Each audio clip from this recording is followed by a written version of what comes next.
और इसे यदि फूंक मारते हैं तो इस तरह से ये अंडे साफ दिखाई देते हैं। इसमें जो दिखाई दे रहे हैं ये काले काले जो चीटे दिखाई दे रहे हैं ये गन्ने। राम राम किसान भाइयों, अगस्त माह का अंतिम समय चल रहा है। इस समय जो है कौन कौन से कीट, कौन से रोग का खतरा जो है सबसे ज्यादा मंडराएगा। जैसे टॉप बोरर है, पोका बोइंग है, इससे अलग भी और रोग देखने इस समय किसान भाई का देखेंगे जिससे उनका गन्ना पीला या जो है एकदम मतलब खत्म होने की कगार पर पहुंच जाएगा। सामने किसान है कुशलवीर सिंह जी भी हैं, इनसे जानकारी लेंगे कि इस समय किसान भाई किन रोग और कीट का प्रबंधन जो है अवश्य करें। राम राम जी। राम जी, नमस्कार सभी श्रोताओं को।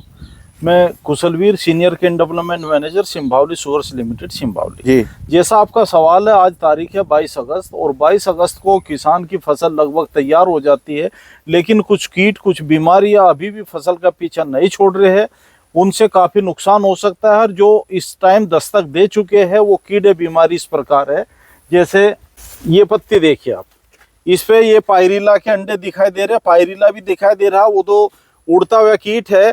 और इसे यदि फूंक मारते हैं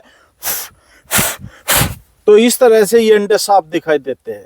ये पायरिला के अंडे है। और साथ ही साथ कैमरा यहाँ पे करके देखना जरा, इसमें जो दिखाई दे रहे हैं ये काले काले जो चीटे दिखाई दे रहे हैं ये गन्ने में व्हाइट फ्लाई के अंडे भी दिखाई दे रहे हैं। पत्ती की निचली सतह पे जो गन्ने की सफेद मक्खी होती है वो भी कीट दिखाई दे रहा है। और आजकल एक कीट जो स्केल इंसेक्ट है वो भी गन्ने में नुकसान करना शुरू कर देता है। हालांकि यहाँ पर उसका प्रकोप ना के बराबर दिखाई दे रहा है, लेकिन बरसात के बाद सितंबर के महीने से स्केल इंसेक्ट का भी प्रकोप गन्ने की फसल में हो जाता है। तो पायरिला का यदि ये दिखाई दे रहा है और अभी इसका पैरासाइट दिखाई नहीं दे रहा है तो मौसम अनुकूल है पैरासाइट के लिए। बारिश भी हो रही है, नमी भी है, आर्द्रता भी है, ह्यूमिडिटी भी है, तो हर तरह से ये पैरासाइट यदि दिखाई दे रहा है तो पायरिला के लिए किसी कीटनाशक दवाई का प्रयोग नहीं करना चाहिए हमें। पायरिला का जो नेचुरल पैरासाइट है वो इसको कंट्रोल कर देता है। लेकिन ये जो व्हाइट फ्लाई दिखाई दे रही है, व्हाइट फ्लाई गन्ने की पत्तियों का रस चूसती है और उसको कमजोर कर देती है, गन्ना पीला पड़ जाता है, कभी कभी तो गन्ना सूख भी जाता है ज्यादा प्रकोप होने पे। तो उसके लिए आप 500 millilitre profenofos plus cypermethrin plus 250 millilitre Talstar bifenthrin, इन दोनों दवाइयों को 300 लीटर पानी में घोल बना के प्रति एकड़ की दर से आप स्प्रे करेंगे तो आपका व्हाइट फ्लाई से भी कंट्रोल हो जाएगा फसल का। और साथ ही साथ आपका जो पैरासाइट नहीं है तो आपका पायरिला भी कंट्रोल हो जाएगा। दूसरा जो बीमारी दिखाई दे रही है वो आजकल दिखाई दे रही है ये पोका बोइंग की। जो पोका बोइंग रोग है उसमें गन्ना क्या होता है, इस तरह से यहाँ देखिए, जो पोका बोइंग है उसमें गन्ने की पत्तियां गल के टूट जाती है और गन्ना नुकीला भाले नुमा हो जाता है, जो एक फंगल डिजीज है, फफूंदी जनित बीमारी है। इसे एयरबोर्न डिजीज भी कहते हैं। ये हवा के द्वारा भी फैलती है। जब तेज धूप नहीं निकलती, हल्की बारिश होती है तो ये एक पौधे दूसरे पौधे में चली जाती है। इसके नियंत्रण के लिए एजोक्सिस्ट्रोबिन प्लस डाइफेनाकोनाजोल की 200 मिलीलीटर मात्रा को 200 से 250 लीटर पानी में घोल बना के प्रति एकड़ की दर से स्प्रे करें, या 300 ग्राम कोनिका को आप 200 लीटर पानी में घोल बना के प्रति एकड़ की दर से स्प्रे करें, या 700 ग्राम कॉपर ऑक्सीक्लोराइड को आप 200 लीटर पानी में घोल बना के प्रति एकड़ की दर से स्प्रे करेंगे तो आपका ये भी कंट्रोल हो जाएगा।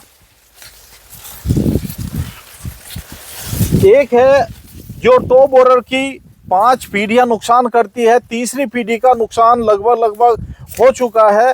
तीसरी पीढ़ी से ये समझो कि आपकी जो सूंडी है वो तितली बन के निकलने वाली है। ये इसने होल बना लिया है और इसको देखते हैं कि किस स्टेज में तितली है, ये सूंडी है या वो निकल के चली गई।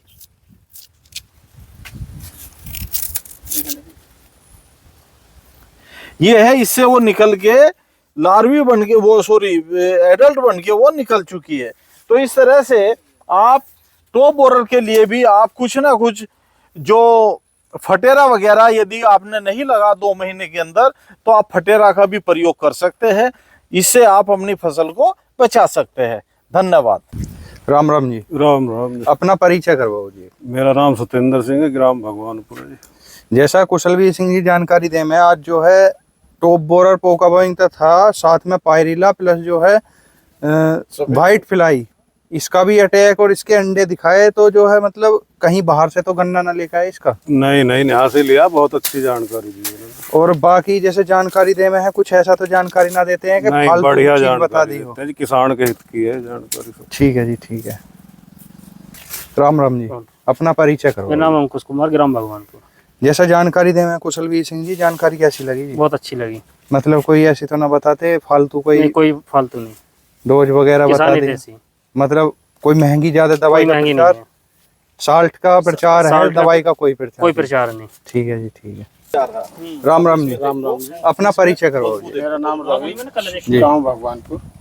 जैसा यहाँ सामने गन्ना है, गन्ने में से ही जो ये रोग वगैरह कीट वगैरह के पत्ते निकाले हैं, अंडे भी दिखाए हैं, वो कहीं बाहर से थोड़े लिए हैं? नहीं, इसी खेत से लिए गए हैं। ठीक है। बाकी जानकारी जैसे दी जा रही है वीडियो के अंदर, कोई गलत जानकारी नहीं, कोई गलत जानकारी नहीं, सब जानकारी किसान सब हित में है? किसान किसी हित में। महंगी दवाई का प्रमोशन नहीं, ऐसा कुछ नहीं है। खाली साल्ट का प्रमोशन खाली करा जा रहा है साल्ट ना का जी? प्रमोशन। ठीक है। किसान की समझ में आना चाहिए, कुल मिला के बात ये हमारा दे कि जो साल्ट बताया जा रही है वो किसी भी कंपनी का मिल जाओ, किसान अपने इस गन्ने में चाहे समय बाहर से से लेके आए, कहीं से भी चाहे लगा अपने लो, मिल से A to लेके Z, आए, कुल कहीं मिला से के उसकी फसल अच्छी होनी फसल चाहिए। अच्छी है। बाकी जी इनकी जानकारी तुम्हें कैसी लगे जी? बिल्कुल अच्छी लगी है, और ज्यादातर इनकी वीडियो देखते भी हैं हम। जी किसान भाइयों, आज की जो वीडियो है यह भगवानपुर के अंदर ही, और टॉप बोरर पोका बोइंग से तो जो है किसान अवगत हैं ही, साथ में जो है आज व्हाइट फ्लाई प्लस जो है पायरिला के अंडे और व्हाइट फ्लाई के अंडे भी दिखाए गए। तो किसान भाई सतर्क रहें और सही समय पे अपने गन्ने में स्प्रे जरूर करें। राम राम किसान भाइयों।